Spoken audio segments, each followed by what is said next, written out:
I'm about to tell you is something I experienced firsthand, and honestly, even now as I'm sitting here talking to you, I still get chills thinking about it.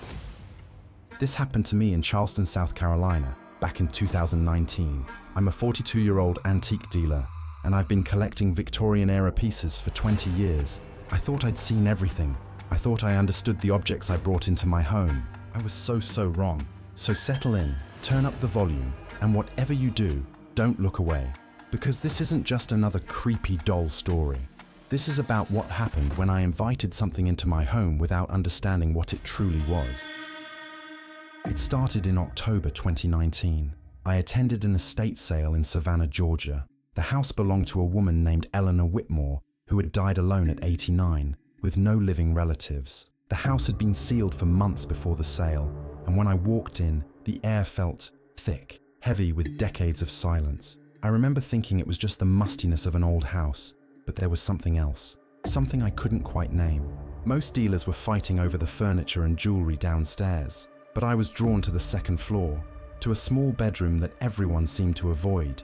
I don't know why I went up there. Call it intuition, call it fate, call it stupidity. And there, sitting in a corner on a dusty shelf, I saw her.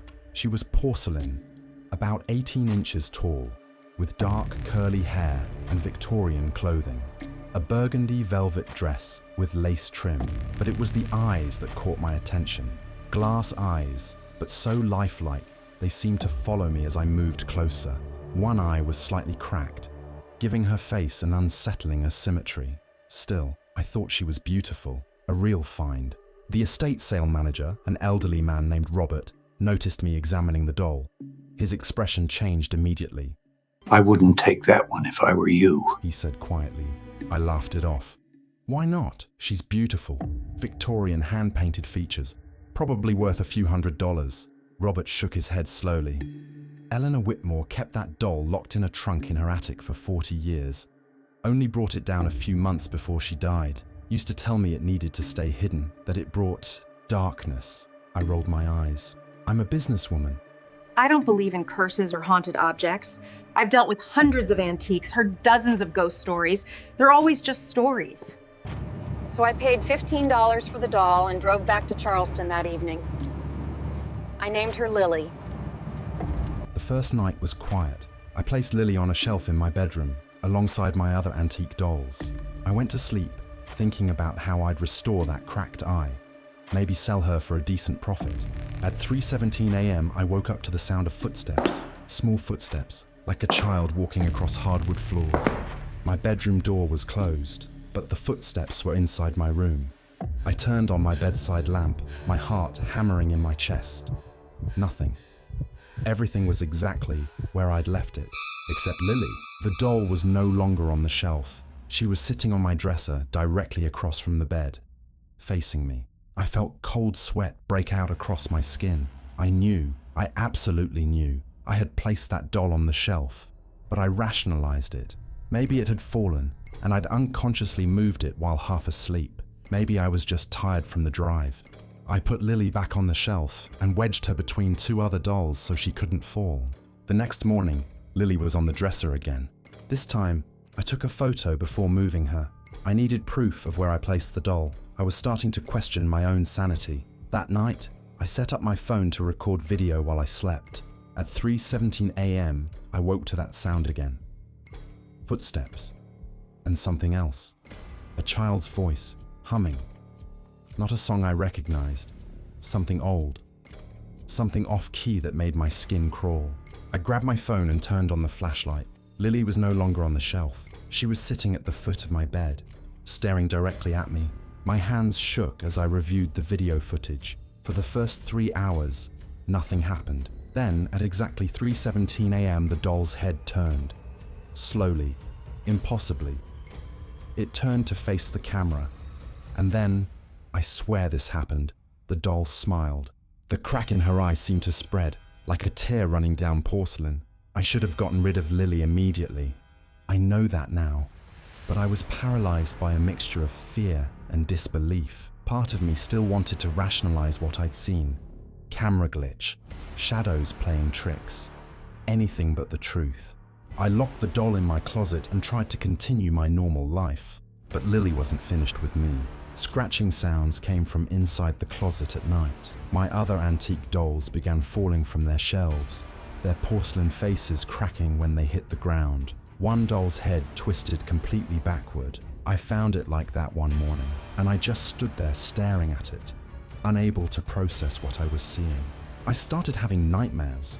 In them, I was a child again, locked in a dark room. A woman's voice sang lullabies, but the voice was wrong, cracked and hollow, like it came from something trying to imitate humanity. And always, in the corner of the room, stood Lily, growing larger with each dream. On the 5th night, I woke up unable to move. Sleep paralysis, I thought. I'd experienced it before, but then I felt the weight on my chest. I opened my eyes and saw Lily standing on me. The weight of the small doll somehow impossibly heavy, pressing down on my ribs. The doll's mouth opened. Porcelain lips that shouldn't move, couldn't move, were moving. And that cracked voice whispered, "You took me from my home. Now I'll take you from yours." I screamed. The paralysis broke. The doll clattered to the floor. I didn't sleep the rest of that night.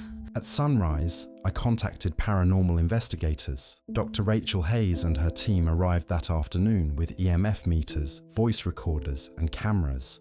I felt ridiculous at first, but I was desperate. What they documented was extraordinary. Temperature drops of 30 degrees in my bedroom, EVP recordings of a child's voice saying, "I'm still here," and she wouldn't let me go, and security camera footage showing Lily's head turning to follow the investigators as they moved around the room. Dr. Hayes examined the doll and discovered something chilling. Carved into the base, barely visible, were words in what appeared to be German. Elise Whitmore, 1897, Mein Kind für immer. My child forever, Dr. Hayes translated. Dr. Hayes researched the Whitmore family history.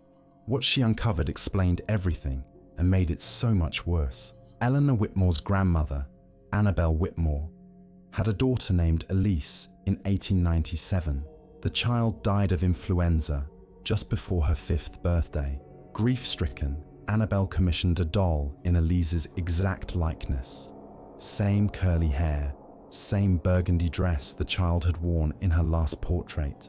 But Annabelle didn't just want a memorial.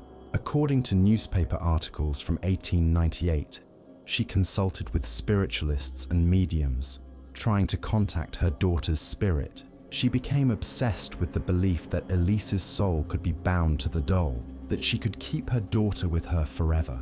Local records showed that Annabelle died in 1899 under mysterious circumstances.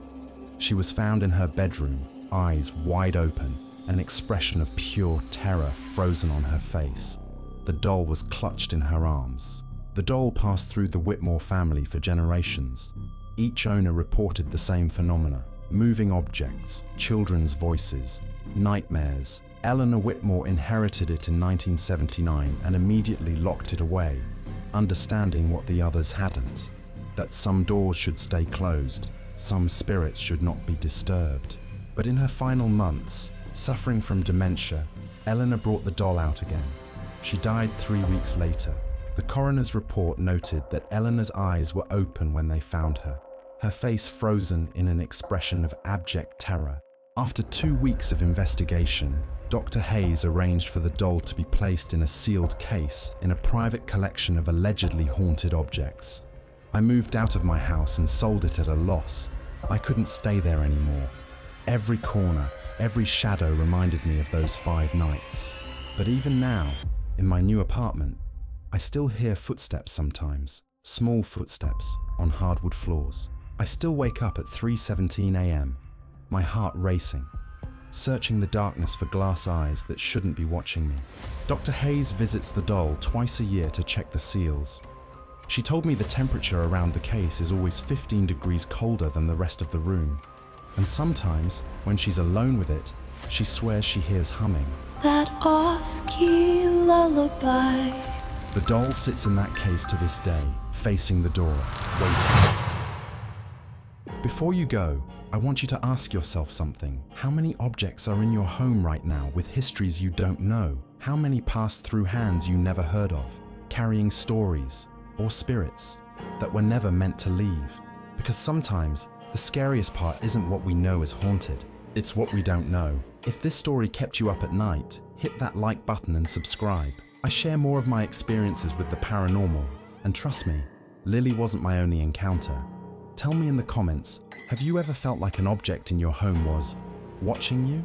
Until next time, sleep well, if you can.